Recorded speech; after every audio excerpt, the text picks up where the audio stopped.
My mother stood in the doorway of my house, the house I'd spent 7 years paying for, and told me I had 2 weeks to pack my things and leave.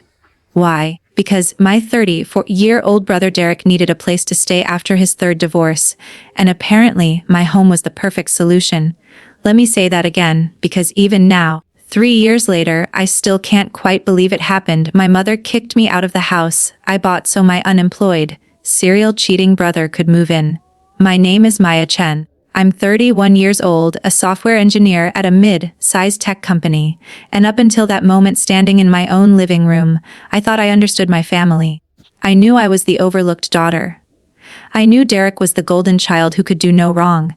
What I didn't know was exactly how far my mother would go to accommodate him, or how little I actually meant to her.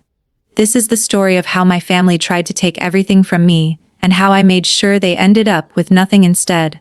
Looking back now, from my beautiful apartment with its floor-to-ceiling windows and no toxic family members anywhere in sight, I can see all the warning signs I missed. Or maybe I didn't miss them. Maybe I just did what so many of us do. I made excuses, I gave them the benefit of the doubt, I told myself that family was supposed to come first. I learned the hard way that not all families deserve to come first. Some families need to come last or not at all. But I'm getting ahead of myself. To understand how it all fell apart, you need to understand how it began. I grew up in suburban Sacramento, the younger of 2 children. My father died when I was 8, a heart attack, sudden and devastating. After that, it was just Mom, Derek, and me. Derek was 13 when Dad died, and something in him seemed to break. Or maybe Mom something broke, and she decided Derek needed to be protected from any further pain while I was somehow sturdy enough to handle it alone. That's when the divide started. Derek got therapy. I got told to be strong for your brother. Derek got exemptions from chores because he was going through a lot. I got extra responsibilities because I was so mature for my age. When Derek's grades dropped, Mom hired a tutor. When my grades dropped briefly in 5th grade, because I was grieving too, I got a lecture about wasting my potential. It wasn't that Mom didn't love me. I believe she did in her own way. It's that her love came with conditions and expectations, while Derek's love was free and unconditional. He could fail, and it was the world's fault. I could succeed, and it was the bare minimum expectation. By the time I was in high school, the pattern was set in stone. Derek drifted through community college, changing majors 3 times before dropping out entirely. Mom called it finding himself. When he moved back home at 23, unemployed and aimless, she called it transitional period. When he started dating Jennifer, a woman Mom didn't approve of, and got engaged after 6 months, Mom said she just wanted him to be happy. They were divorced within 2 years. Derek moved back home. Meanwhile, I got a full scholarship to UC Davis. I studied computer science, graduated with honors, and landed my first job before graduation. I was proud. Mom's reaction: well, someone in this family had to be practical. Not congratulations. Not I'm proud of you. Just an acknowledgement that I'd done what was expected. When Derek got remarried at 28, to Amanda, a woman he'd known for 4 months, Mom emptied her savings account to help pay for the wedding. $15,000 for a marriage that lasted 18 months. When I asked if she could help with a down payment on my first car, she said she didn't have anything to spare. I learned not to ask. Derek's 3rd marriage, to Rachel, seemed more stable. They'd been together for 3 years, had a nice apartment, and Derek was working as a sales associate at a big box electronics store. It wasn't a career exactly, but it was something. Mom was thrilled. She talked about grandbabies and family gatherings like everything was finally falling into place. I was 28 by then, renting a cramped 1-bedroom apartment 40 minutes from work, spending 2 hours a day in traffic, and watching my savings account grow with painful slowness. I'd been looking at houses for a year, trying to figure out how to afford something in the Bay Area's insane market. That's when I got the call from Aunt Linda, my father's sister. Maya, honey, I need to talk to you about something, she said. Her voice had that serious tone that made my stomach drop. It's about your father's life insurance. My father's life insurance. I barely remembered it. Mom had always said it wasn't much, that it had gone toward funeral costs and keeping us afloat in those first terrible years. There was a trust? Aunt Linda continued. Your father set it up so the money would be split between you and Derek when you turned 25. But it was supposed to be managed by me and your Uncle Tom, not your mother. I felt cold. What do you mean, supposed to be? Your mother convinced us to sign the trust over to her when your father died. She said she'd manage it better, that she'd make sure you both got it when you were old enough. Tom and I were grieving, and we trusted her." Aunt Linda's voice cracked. "Maya, I just found out from the lawyer settling Tom's estate that Derek got his share when he turned 25. But you never got yours."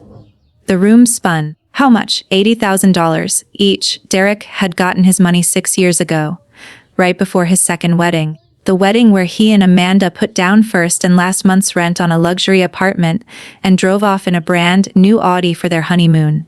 I'd gotten nothing. Not a word about it. I was 28 years old, struggling to save for a house, and my inheritance had been sitting somewhere for 3 years past when I should have received it. "Where is my money, Aunt Linda?" There was a long pause. "You need to ask your mother." I did ask. That evening, I drove to Mom's house, my hands shaking on the steering wheel. I walked in without knocking. I'd had a key since childhood, and found her in the living room watching TV. "Mom, we need to talk about Dad's life insurance trust." She didn't even look surprised, just tired.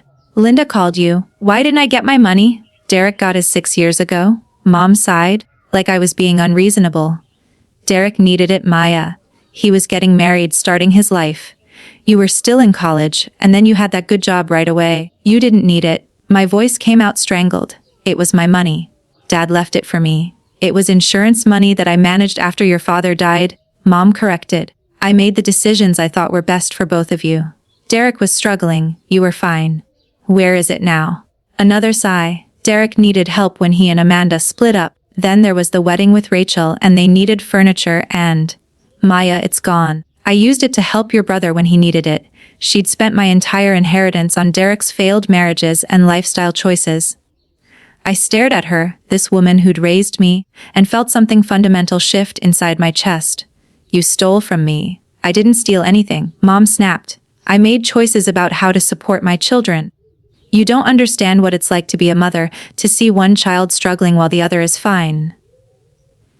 "I would have been more than fine with $80,000, Mom! I could have bought a house years ago, instead of throwing away money on rent." "You can still buy a house. You have a good job. Derek has nothing." The thing about betrayal is that it doesn't feel like anger at first. It feels like the ground disappearing beneath your feet. I couldn't breathe. I couldn't think. I just stood there, staring at my mother, realizing that in her mind, I would always be fine and Derek would always need saving. I left without another word. I didn't speak to Mom for 2 months after that. She called a few times, leaving messages about family dinner or asking how I was, never once acknowledging what she'd done. Derek never called at all, which made sense.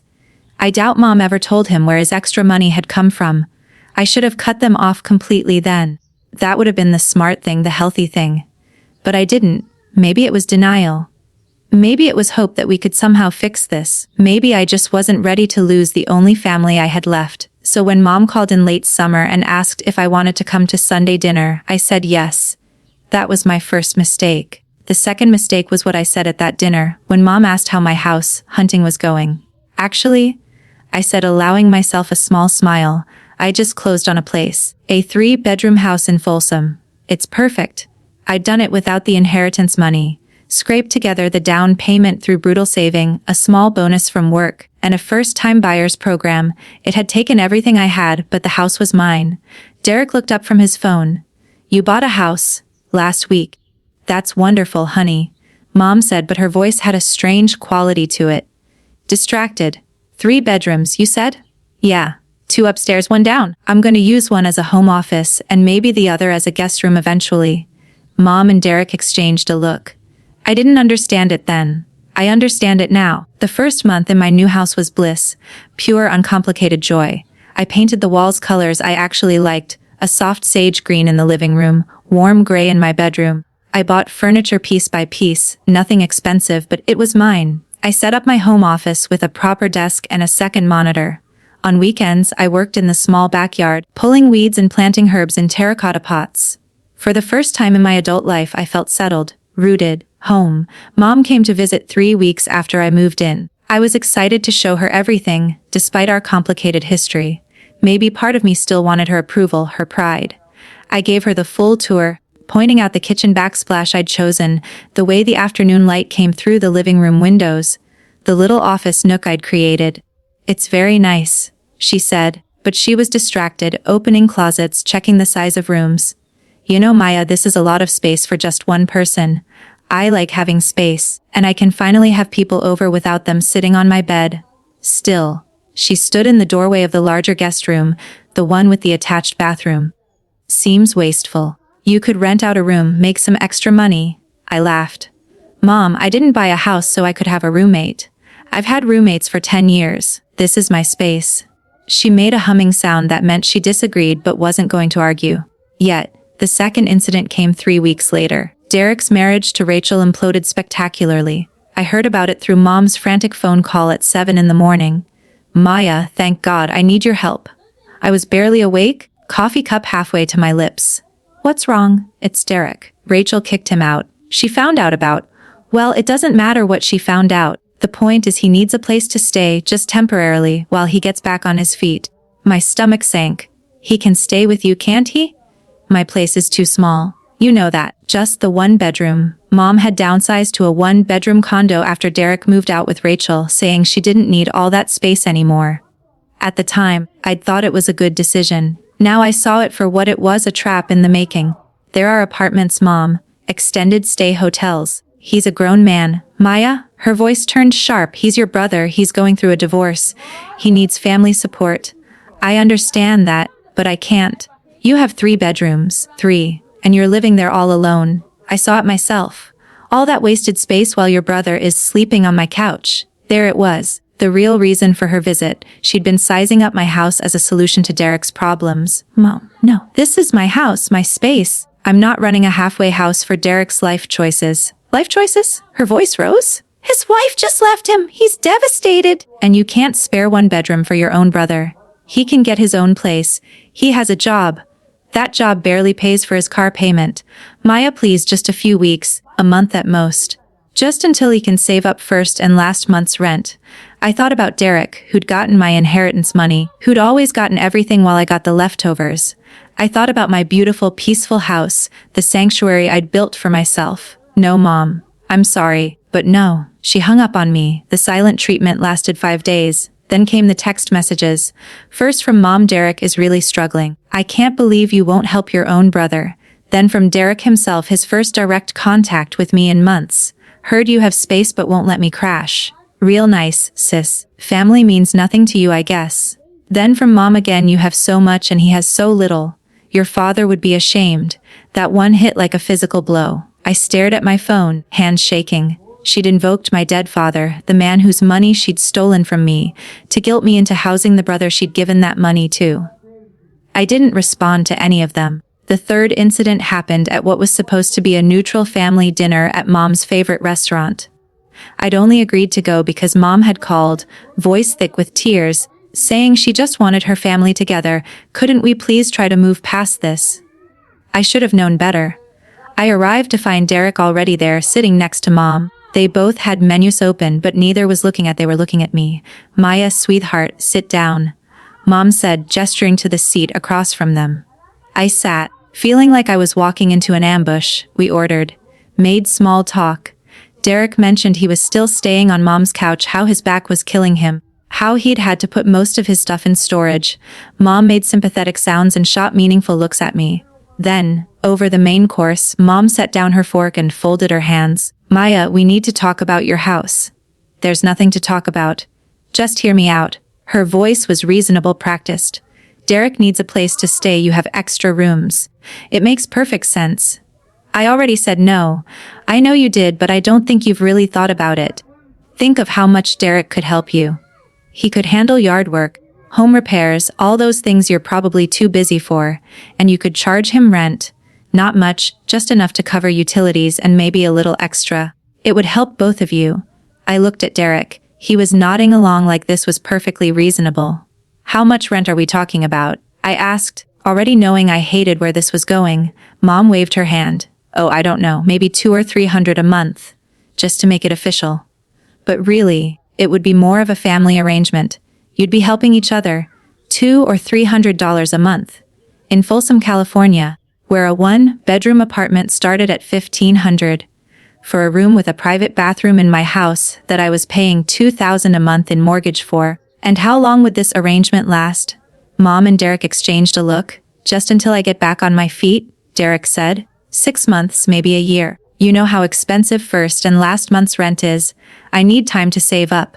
A year. He wanted to live in my house, paying less than 20% of market rate for a year. No, I said flatly. Mom started. No, this is not happening. Derek is an adult. He can figure out his own housing like every other adult in the world.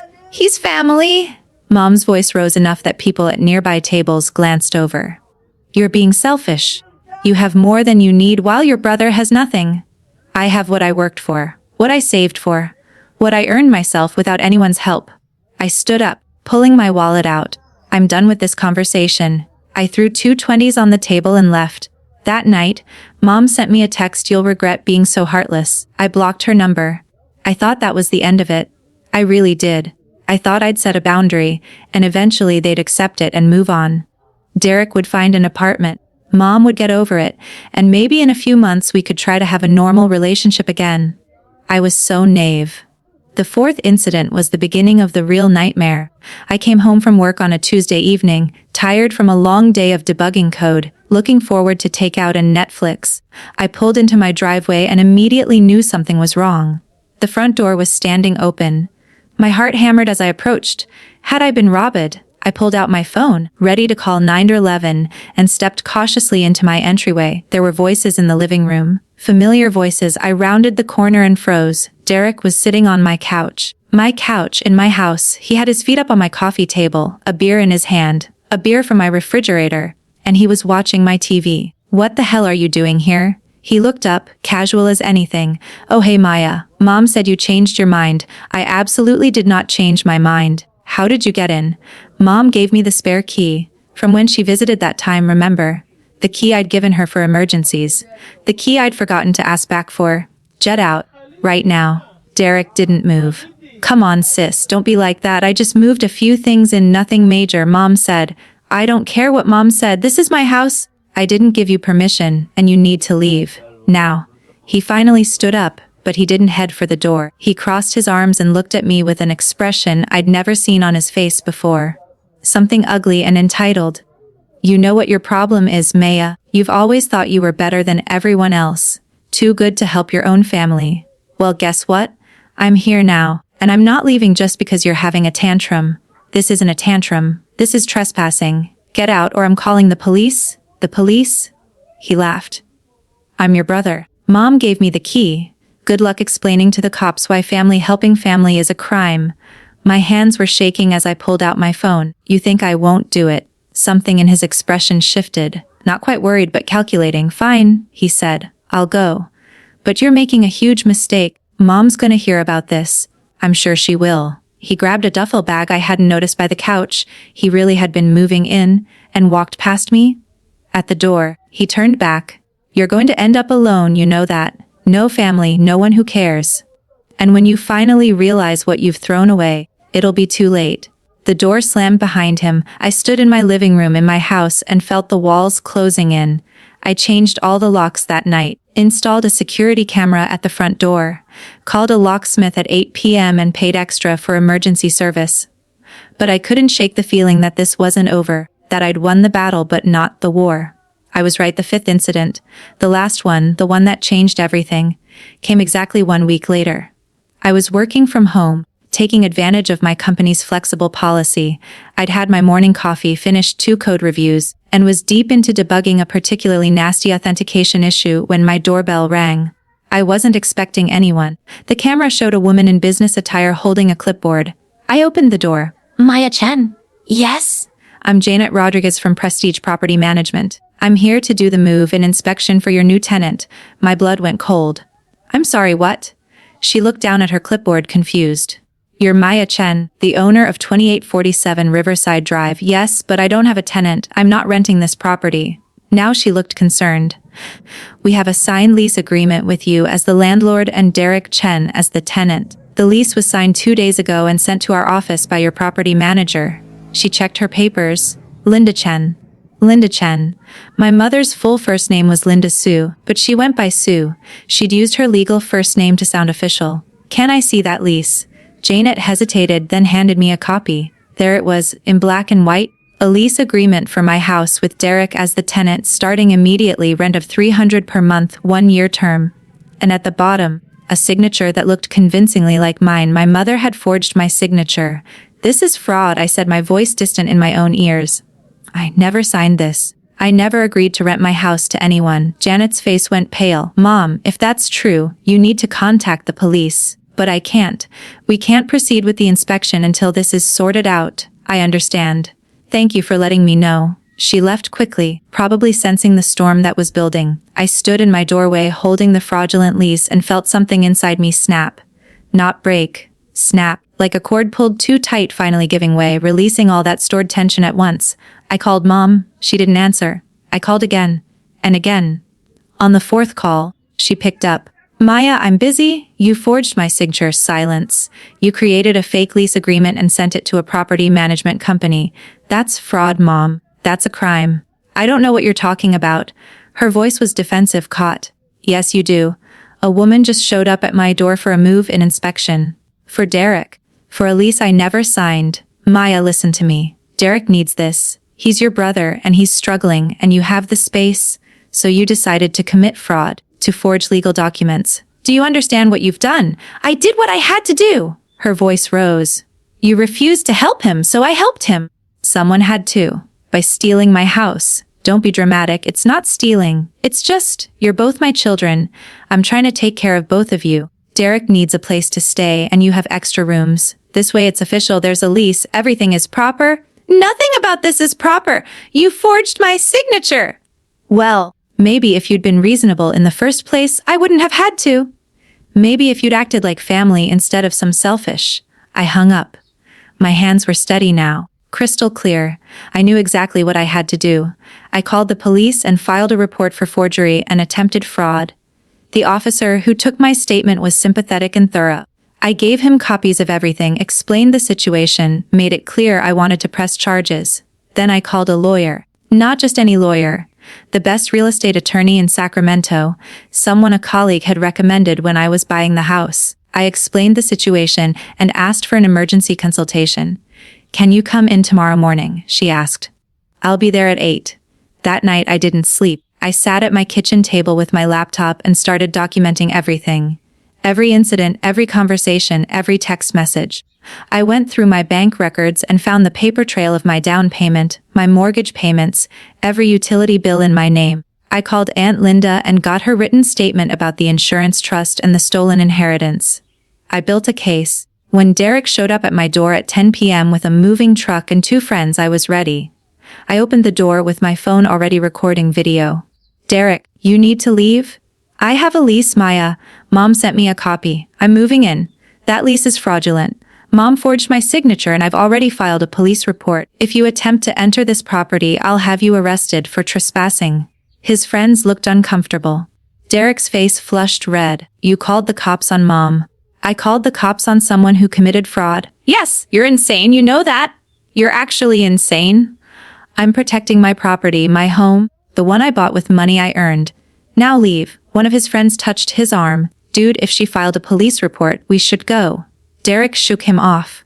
This is bullshit. You can't just, Mom said. Mom lied. The lease is fake. You have no legal right to enter this property. Leave now or I'm calling 911. I held up my phone, finger hovering over the emergency call button. For a long moment, Derek just stared at me. I saw anger there and disbelief and something else. Something that looked almost like hatred. You're dead to me, he said finally. You get that? After this, you're not my sister anymore. I'm okay with that. He left. The moving truck pulled away. I locked the door and slid down to sit on the floor, my back against the solid wood, and for the first time in weeks, I felt like I could breathe. But I knew this wasn't over, not even close. Mom would fight back. She'd try to manipulate, gaslight, guilt trip. She'd play the victim, make me the villain, turn this into a story about an ungrateful daughter who abandoned her struggling family. That's when I knew what I had to do.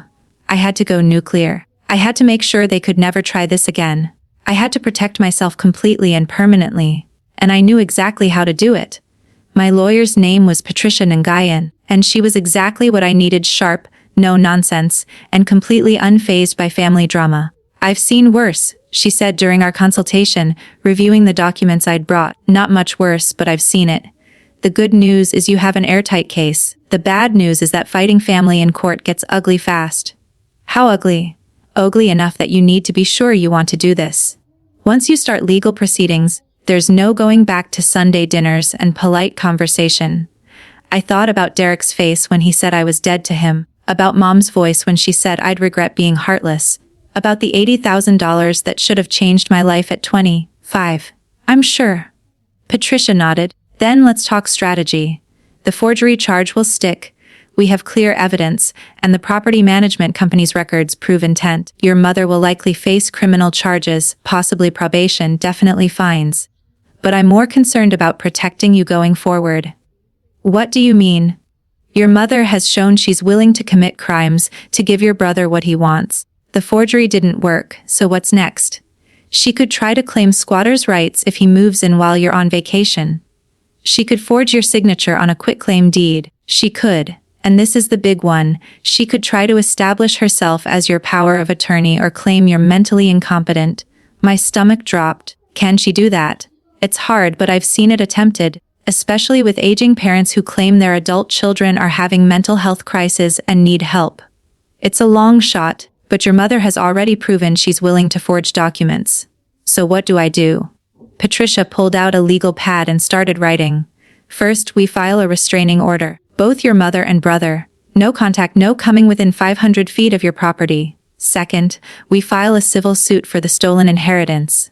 That's separate from the criminal case, and you're entitled to recover that money plus interest. Third, we document everything going forward. Every call, every text, every attempted contact. And fourth, she looked up at me, her expression serious. Fourth, we make sure your assets are completely protected. Living trust, updated will, power of attorney assigned to someone you trust who isn't family. We make it legally impossible for them to ever claim your property or make decisions on your behalf. How long will all this take? Months. Maybe a year, and it won't be cheap. She named a figure that made me wince, but it was less than my stolen inheritance. But when we're done, you'll be untouchable. They'll never be able to do this to you again. I signed the retainer agreement that afternoon. The next 2 weeks were a blur of legal paperwork and discovery. Patricia was thorough. She subpoenaed Mom's bank records to trace what happened to my inheritance money. She got statements from Aunt Linda and Uncle Tom's estate lawyer. She documented every text message, every voicemail, every piece of evidence that showed the pattern of favoritism and financial abuse. And then she found something I didn't expect. Maya, we need to talk about your mother's finances, Patricia said during our third meeting. She had that tone lawyers get when they found something interesting. Okay. When we subpoenaed her bank records for the inheritance trail, I saw some other transactions. Your mother took out a second mortgage on her condo 2 years ago. She's currently 3 months behind on payments and facing foreclosure. I stared at her. She never said anything. I doubt she would. But here's what's interesting. The timing of that second mortgage coincides with Derek's wedding to Rachel, and there are large cash withdrawals right before both of his previous weddings too. She's been funding his life this whole time. More than that, she's been bankrupting herself to do it. The second mortgage was for $60,000. It's almost gone, spent on Derek's rent, his car payments, credit card debts she paid off for him. Your mother is drowning financially, and Derek is the anchor pulling her down. A thought occurred to me, cold and clear. That's why she wanted him in my house. Not just to help him, to stop having to support him herself. Exactly. If Derek was living rent-free, or nearly rent-free, in your house, your mother wouldn't have to keep hemorrhaging money she doesn't have. You'd be subsidizing his life instead of her. I sat back in my chair, pieces clicking into place. She was never going to let this go. Even if Derek had moved in temporarily, she would have found reasons why he couldn't leave. Why he needed to stay longer, because the alternative was her going bankrupt keeping him afloat. That's my assessment, yes. Is there any chance she'd lose the condo? Patricia checked her notes. If she doesn't catch up on payments in the next few months, foreclosure proceedings will begin. She'd have maybe 6 months before she'd have to leave. An idea formed. A terrible, perfect idea. Could I buy her condo? At the foreclosure auction, Patricia looked at me for a long moment. You could. Foreclosure auctions are public. You'd be bidding against other buyers, but with your financial position and pre-approval, you'd be competitive. And if I owned it, you'd be her landlord. You could charge market rent, allow her to stay under a lease agreement, or ask her to leave. It would be your property. Would that be, I don't know, wrong, evil? Patricia set down her pen. Maya, I'm your lawyer, not your therapist. But I will say this, your mother stole $80,000 from you, forged your signature to try to steal your house, and has spent decades financially and emotionally prioritizing your brother over you. If you want to ensure she can never try something like this again, owning her home would certainly accomplish that. I thought about Mom standing in my living room, telling me Derek needed my house because he had nothing. About her voice on the phone, saying I'd regret being heartless. I want to explore that option. Can you look into the foreclosure timeline? I can. Over the next month, while the criminal case against Mom moved through the system and the civil suit for my inheritance was filed, I did research. I talked to a real estate investor friend from college. I got pre-approved for a second mortgage. I attended a few foreclosure auctions to understand how they work, and I waited. The restraining order went through. Mom violated it twice, once by showing up at my workplace, once by having a neighbor leave a letter on my doorstep. Both violations were documented. Both strengthened my case. Derek created a Facebook post claiming I'd abandoned my family in their time of need, that I'd called the police on our mother over a misunderstanding, that I was bitter and vindictive. 3 cousins commented with heart emojis and supportive messages. I took screenshots, added them to the file. Aunt Linda called one evening, her voice heavy. Maya, honey, your mother called me. She's asking to borrow money. She won't say why, but I think she's in real trouble. She is. She's facing foreclosure. A sharp intake of breath. Oh, no. Maya, I know things are bad between you two, but if she loses her home, then she'll face the consequences of her choices.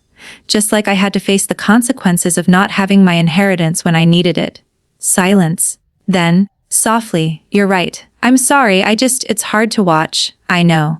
But Aunt Linda, please don't give her money. It won't help. It'll just enable Derek for a few more months until she's in the same position again. I won't. You have my word. The criminal case moved faster than I expected. Mom was charged with forgery and attempted fraud. She pleaded no contest, probably on her lawyer's advice, and got 2 years probation, 200 hours of community service, and a $5,000 fine. The local newspaper ran a small story about it. Woman forges documents in rental dispute. It didn't name me, but it named her. 3 more cousins unfriended me on Facebook. I didn't care. The civil suit for my inheritance was slower. Mom's lawyer argued that she'd used the money for family expenses, that it was a good faith error in judgment, that I was vindictive and mercenary. Patricia systematically destroyed every argument, showing the timeline of Derek's weddings and Mom's expenditures, proving that the money had gone exclusively to him, demonstrating that I'd never been told about the inheritance until I discovered it myself.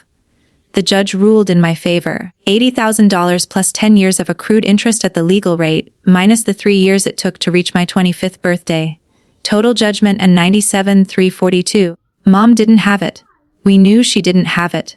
The judgment would sit there, accruing more interest, until either she paid it or she died, and it came out of her estate, unless she lost her condo. Patricia called me on a Wednesday afternoon. Foreclosure auction is scheduled for next month, October 15th, courthouse steps, 10 a.m. I'll be there. I spent the weeks before the auction preparing. I researched comparable sales in Mom's neighborhood.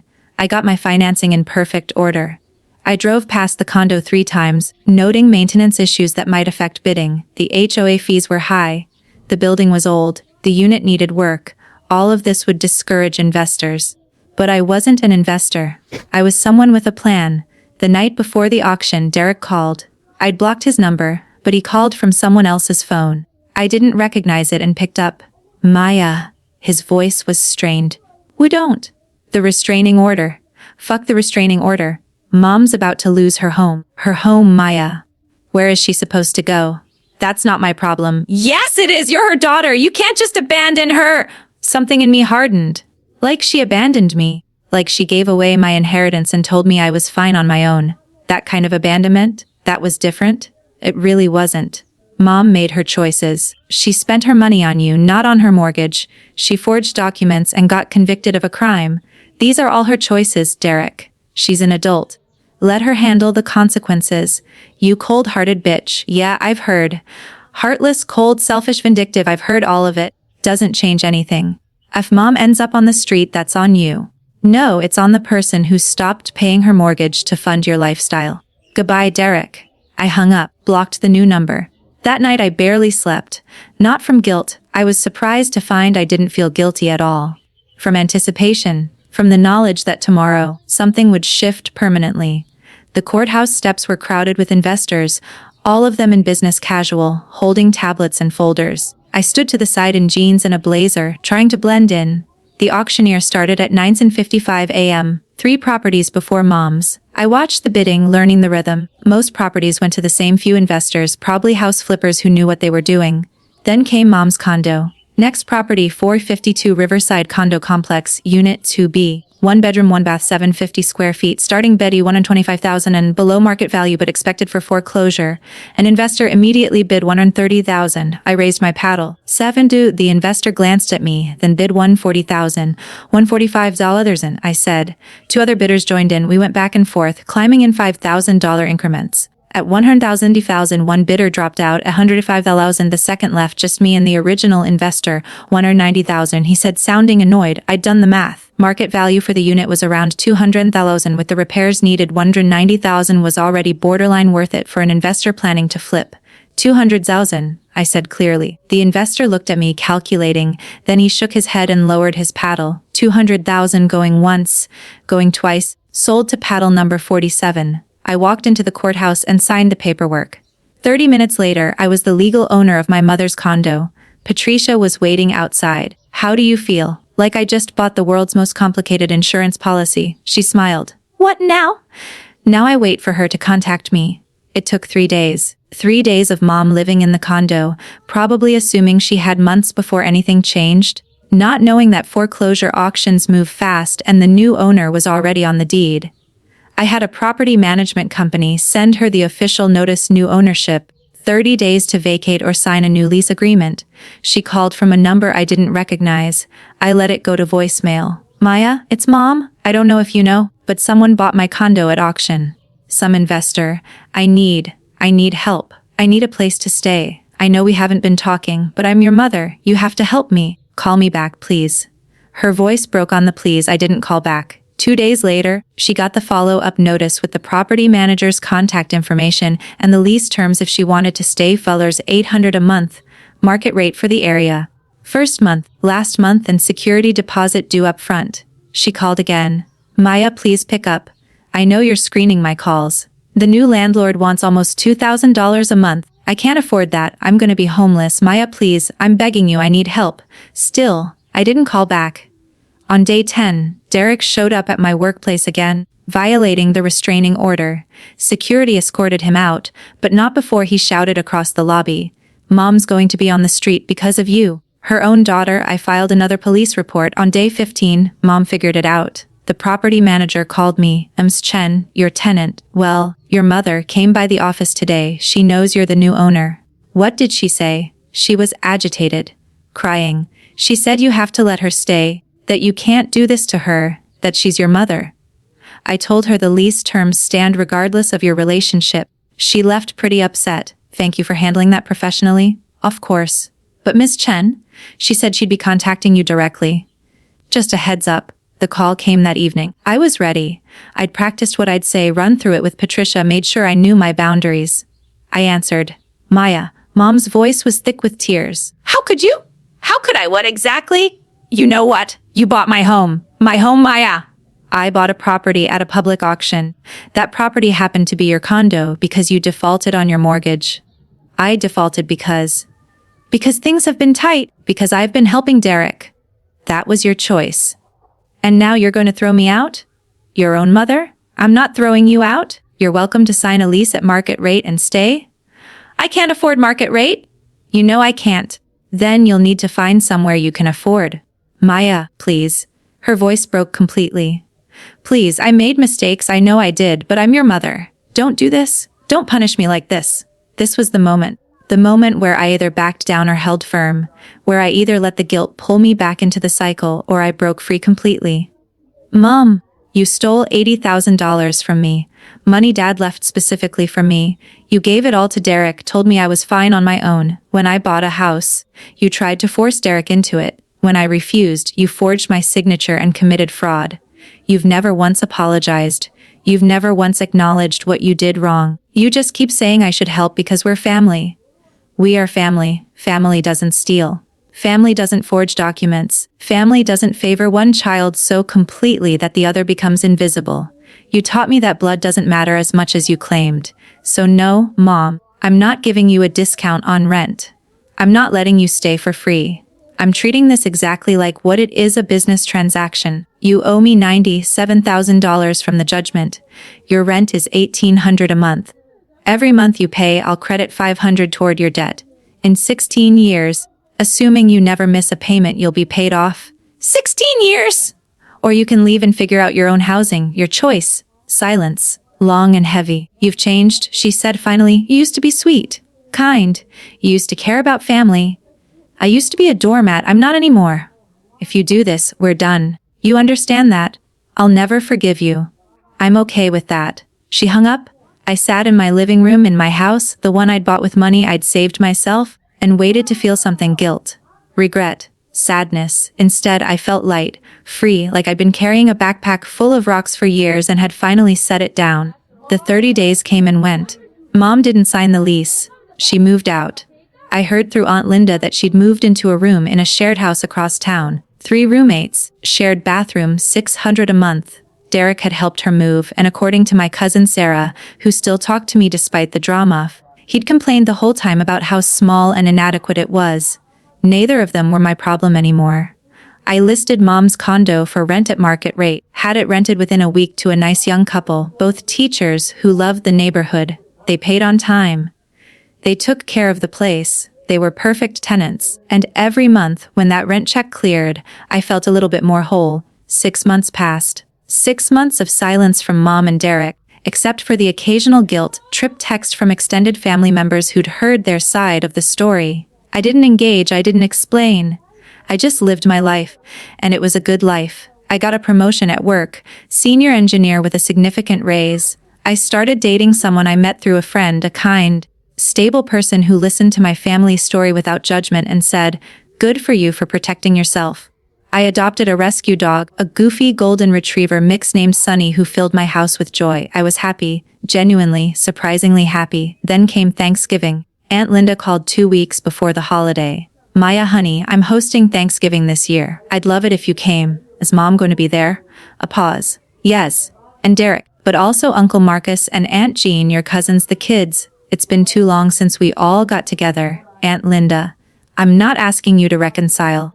I'm not asking you to apologize or even speak to them if you don't want to. But you're part of this family too, and I miss you. Please. Just think about it." I did think about it. For 2 weeks, I went back and forth. Part of me wanted to stay home, safe and separate.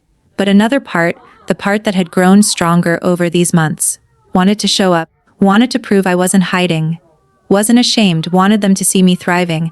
I called Aunt Linda back 3 days before Thanksgiving. "I'll come, but I'm bringing someone, your boyfriend." She sounded delighted. "His name is Marcus, and yes, I can't wait to meet him." Thanksgiving Day arrived cold and clear. Marcus picked me up at noon, looking handsome in a navy sweater, and squeezed my hand as we drove to Aunt Linda's house. "You sure about this?" he asked. "No, but I'm doing it anyway." The house was already full when we arrived. I could hear voices and laughter from inside, could smell turkey and stuffing. Normal Thanksgiving sounds, like our family hadn't imploded. Aunt Linda opened the door and pulled me into a tight hug.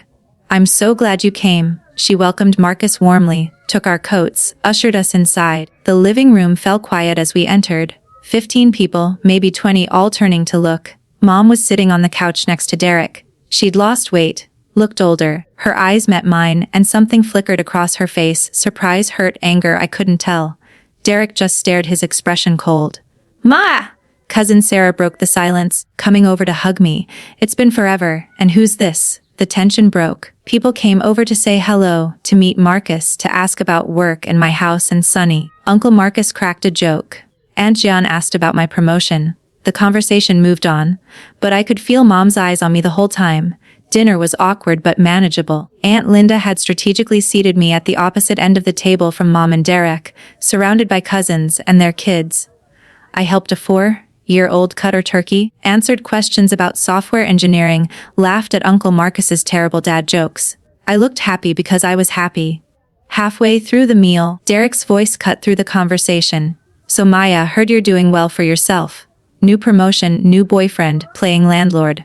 Must be nice." The table went quiet. "I am doing well, yes. Thank you for noticing. While Mom's living in a room with 3 strangers. While she's taking the bus to work because she had to sell her car. But sure, you're doing great." Marcus's hand found mine under the table. "Derek," Aunt Linda said warningly. "No, let him talk," I said calmly. "Derek, do you have something you want to say to me?" He set down his fork. "You ruined her life. You know that. Our mother is living in poverty while you're thriving in your fancy house, collecting rent on her condo, the condo she raised us in. You took everything from her." "That's interesting," I said. "Because from where I'm sitting, Mom took everything from me first. $80,000 that my father left me. Money she gave to you for your weddings, your apartments, your lifestyle. Money that could have changed my life at 25? That was different." "How? How was that different?" "She was trying to help me. I was struggling, but I wasn't. I was drowning in student loans, working full-time, living in a terrible apartment. But I was fine, right? Because I'm Maya, and Maya doesn't need help. Maya is just supposed to quietly handle everything while you get whatever you want." Mom finally spoke, her voice brittle. "That's not fair, Maya." I turned to look at her, really look at her. "You're right, it's not fair. None of this has been fair. It wasn't fair when you gave away my inheritance. It wasn't fair when you tried to force Derek into my house, and it wasn't fair when you forged my signature to commit fraud. I made mistakes. Mistakes. Mom, you committed crimes. You were convicted, you did community service. Those aren't mistakes. Those are choices. I was desperate. Derek needed help, and you refused, and I didn't know what else to do. You could have let him face the consequences of his own choices." My voice rose despite my best efforts. "You could have let him get his own apartment, get a better job, learn to live within his means. Instead, you enabled him for decades, bankrupted yourself doing it, and then tried to make it my responsibility. He's your brother! And I'm your daughter? Did that ever matter? Did I ever matter as much as him?" The whole table was staring now. Kids looked confused. Cousins looked uncomfortable. Aunt Linda looked like she wanted to intervene but didn't know how. Mom's eyes filled with tears. "Of course you mattered. You always mattered. Then why did you treat me like I was disposable? Like my money was yours to give away? Like my house was yours to colonize for Derek? Why was I never enough of a priority to protect?" "Because you were strong. You didn't need me the way Derek did." And there it was. The core belief that had shaped my entire childhood. So I was punished for being strong, for being capable, for handling things on my own because I had no other choice. That's not. Maya, you don't understand what it's like to have a child who struggles. No, Mom. You don't understand what it's like to be the child who doesn't struggle and therefore doesn't matter. To watch your sibling get everything while you get told you're fine on your own. To work twice as hard for half the recognition. Derek stood up suddenly, his chair scraping. "This is bullshit. You're playing the victim when you're the one who abandoned us, who called the cops on your own mother, who bought her house out from under her just to be cruel." I stood too, meeting his eyes. "I bought that condo at a public auction that anyone could have attended. I bought it to protect myself from ever being in this position again. And I offered Mom a fair lease, market rate, which is what any landlord would charge. She chose not to take it because she can't afford it. Because she spent all her money on you. Her mortgage payment, her savings, my inheritance, all of it went to you. She chose you again and again until there was nothing left. And now you're angry at me because I won't make the same choice. You're supposed to be family. Then why didn't you act like it?" My voice cracked. "Why didn't either of you ever treat me like family, like someone worth considering, worth protecting, worth loving as much as you loved each other?" Silence. Mom was crying now, quiet tears running down her face. Derek looked furious but also for the first time uncertain. Marcus stood and put his hand on my shoulder. "Maya, we can go if you want." I took a breath, steadied myself. "No, I'm not the one who should leave." I looked around the table at my extended family. "I know you've all heard their version of this story. About how I'm cruel and vindictive. How I abandoned my poor mother in her time of need. So let me tell you the truth. And I did. I told them about the inheritance, about the forgery, about the pattern of favoritism that had defined my entire life. I told them about Derek's 3 divorces funded by Mom's bank account, about the second mortgage she took out to support him, about the restraining order he violated. I didn't yell, didn't cry, just stated facts calm and clear. When I finished, the table was silent. Aunt Linda spoke first. Maya, honey, I knew about the inheritance. I didn't know about the rest. Why didn't you tell us? Uncle Marcus asked, looking at Mom. Sue, why didn't you tell us you were in financial trouble? Mom's voice was small. I didn't want anyone to know, so you tried to solve it by forcing Maya to house Derek? I thought she could help. She had the space, and Derek needs to grow up. Aunt Jean said sharply. Everyone looked at her. She'd always been the blunt one. He's 34 years old. 3 divorces, can't keep a stable job, living off his mother. Sue, you've enabled this for years, and now you're upset that Maya won't do the same. He's had a hard time. We've all had hard times. Most of us don't require our mothers to bankrupt themselves. Derek's face was red. You don't know what you're talking about, don't I? What's your plan, Derek? Mom's broke. Maya's not helping. What are you going to do? He had no answer. I looked at Mom one more time. I didn't come here to have this fight. I came because Aunt Linda invited me, and because I'm not going to let you erase me from this family. I'm done being invisible. I'm done apologizing for protecting myself, and I'm done feeling guilty for not setting myself on fire to keep you warm. I picked up my purse. Marcus stood with me. If anyone wants to stay in touch, you know how to reach me. But I'm not explaining myself anymore. I'm not defending my choices. I did what I had to do to survive, and I'd do it again. We walked to the door. Behind me, I heard Aunt Linda say quietly, Sue, I love you, but Maya's right. In the car, Marcus squeezed my hand. You okay? Yeah, I said and realized I meant it. Yeah, I really am. The next few months brought closure in ways I hadn't expected. Cousin Sarah called a week after Thanksgiving. Maya, I just wanted you to know. A bunch of us have been talking. We had no idea about the inheritance or the forgery. We feel terrible for believing Mom and Derek's version. It's okay. They're family too. I understand. It's not okay. We should have asked for your side before judging. Anyway, I wanted you to know you have support. Aunt Jean is pissed. Uncle Marcus is pissed. Even some of Derek's friends are apparently distancing themselves after they heard the truth. How is he doing? Not great from what I hear. He's still with Mom in that shared house. They fight constantly. He still can't keep a job. It's sad, honestly. It was sad, but it wasn't my responsibility to fix. 3 months after Thanksgiving, I got a call from Patricia. Maya, I have news about your civil judgment. Let me guess, still unpaid. Yes, but here's the interesting part. Derek filed for bankruptcy. Okay? And in his bankruptcy filing, he listed several debts your mother paid off for him over the years. Credit cards, personal loans, even a car loan. When you add it all up, your mother paid approximately $60,000 of Derek's debts in the past 5 years alone. That doesn't surprise me. Here's what might. The bankruptcy trustee is looking at those payments as potentially fraudulent transfers. If your mother paid Derek's debts while she was insolvent, which she was, given her mortgage default, the trustee can go after her to recover that money for Derek's creditors. I blinked. So Derek's bankruptcy might force Mom to pay back the money she gave him. Essentially, yes, it's poetic justice, really. She bankrupted herself helping him, and now his bankruptcy might bankrupt her further. Wow. It gets better, because you have a judgment against your mother, and she now has potential liability from the bankruptcy trustee. You're in line as a creditor if she ever receives any assets. Inheritance, lottery winnings, whatever. Your judgment has priority. I let that sink in. So I might actually get paid back someday. Maybe, maybe not.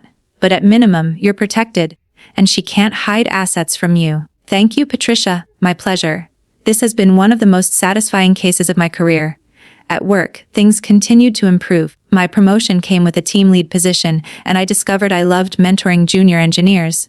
I bought new furniture for my house, took a vacation to Hawaii with Marcus, started therapy to work through the family trauma. My therapist was helpful in ways I hadn't expected. You know, she said during one session, a lot of people in your position struggle with guilt. The fact that you don't, that you're able to hold your boundaries without constant second guessing, that's actually really healthy. Sometimes I worry I'm too cold, too unforgiving. Are you cold to everyone or just to people who harmed you? I thought about it. Just them. Then you're not cold, you're boundaried. There's a difference. Sunny, my golden retriever, became my constant companion. He had his own Instagram account, Marcus's idea, and people loved seeing photos of him napping in sunbeams, playing in my backyard, going on hikes. Simple, happy moments. Mom sent me a letter 9 months after Thanksgiving. It came to my house, not violating the restraining order since it was mailed, not delivered in person.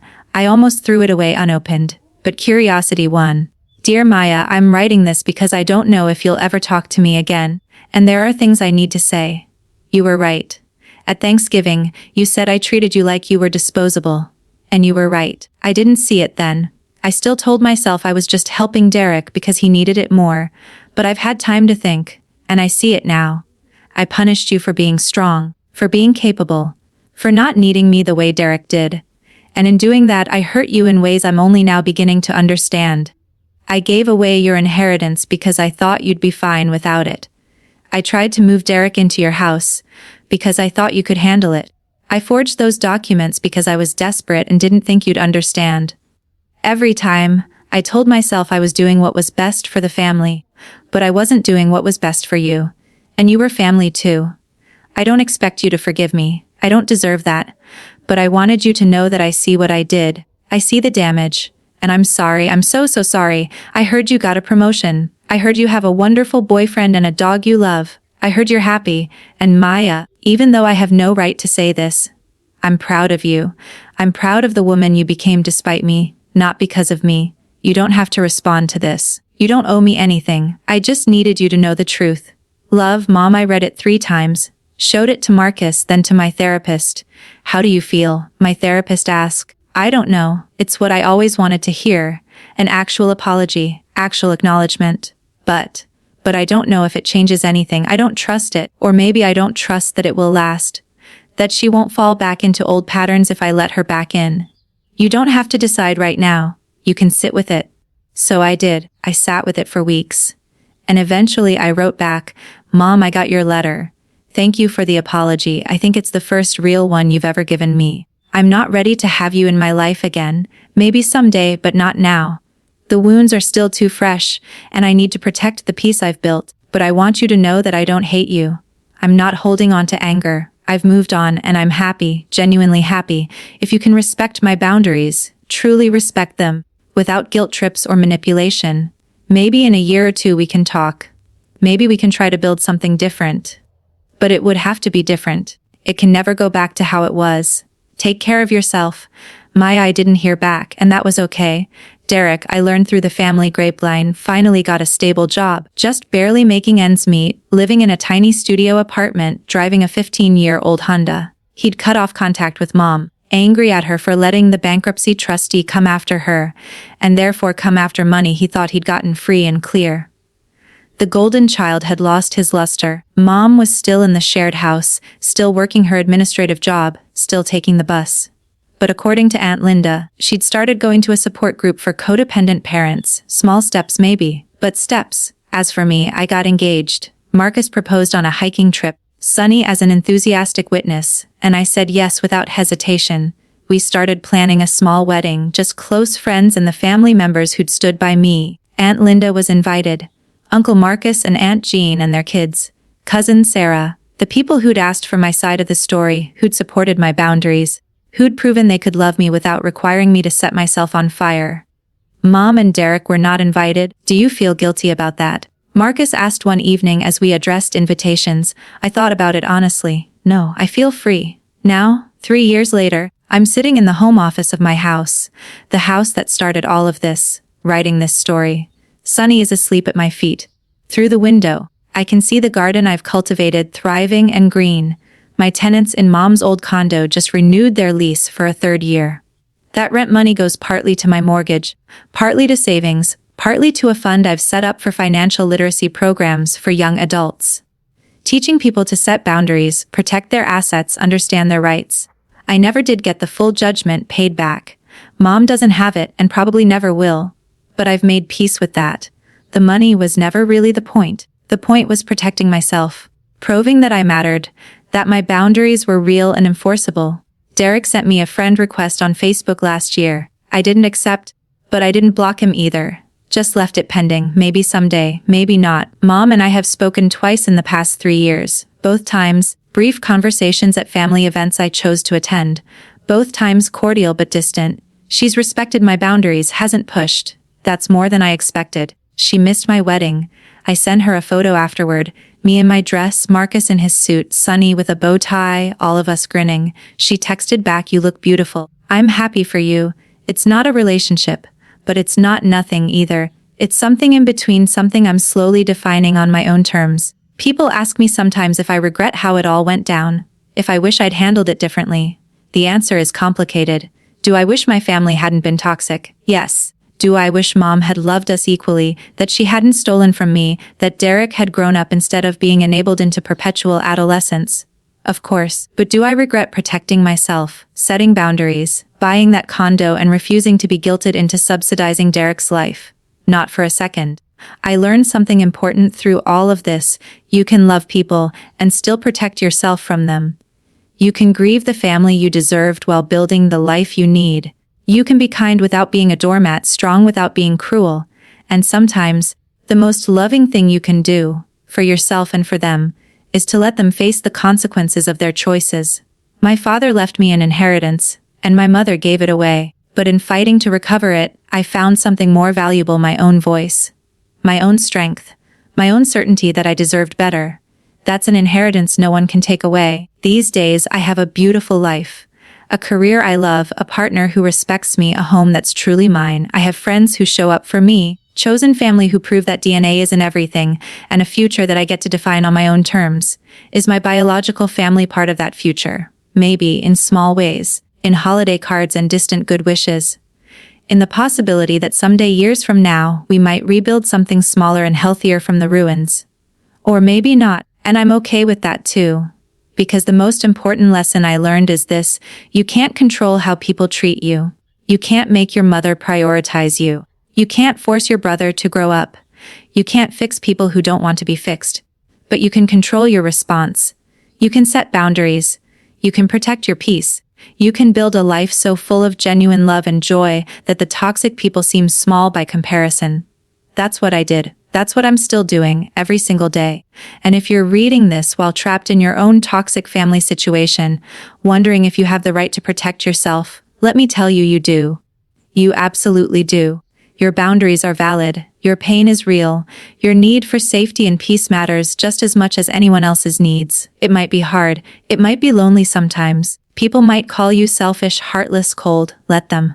You know the truth. You know what you survived. You know what you deserve. And you deserve a life that's yours. Not borrowed, not conditional, not dependent on setting yourself on fire to keep others warm. You deserve peace. So take it, claim it.